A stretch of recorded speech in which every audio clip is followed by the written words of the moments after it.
I think because everybody realizes that we need to transform our education system, we need to change.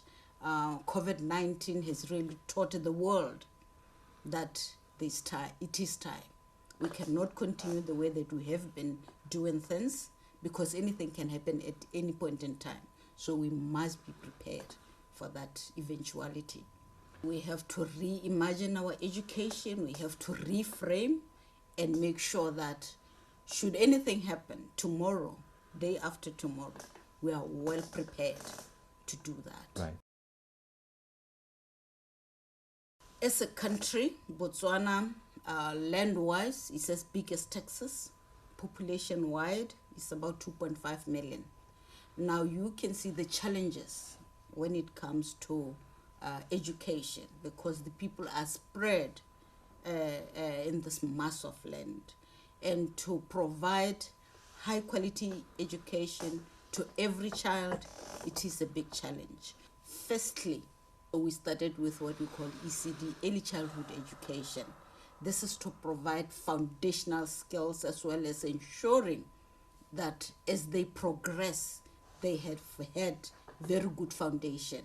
And not only that, we've got children that have to walk kilometers to the nearest primary school.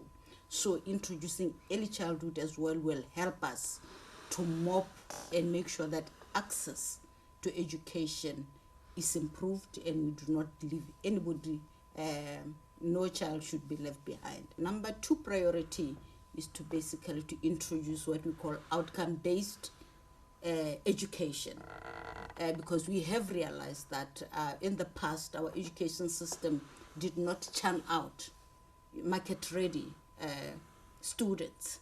So we are introducing, piloting what we call a multi-pathways that will actually prepare children so that they can actually go into vocational.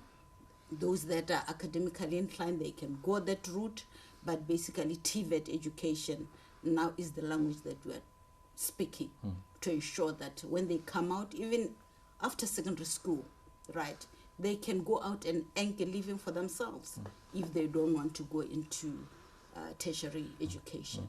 One of the major issues is to basically have safe schools, because if our schools are not safe, we compromise that quality that we are trying to actually instill and introduce in our education system. The other area is digitalization.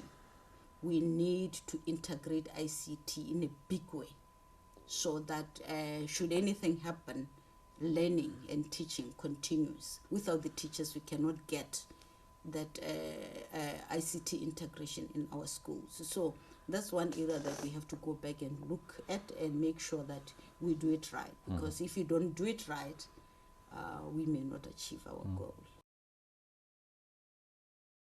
Success for me would be Botswana actually having digitalized not only the schools, but providing an opportunity for communities around the schools, the clinic, the quarters where leadership meet to discuss issues of the village and policy issues.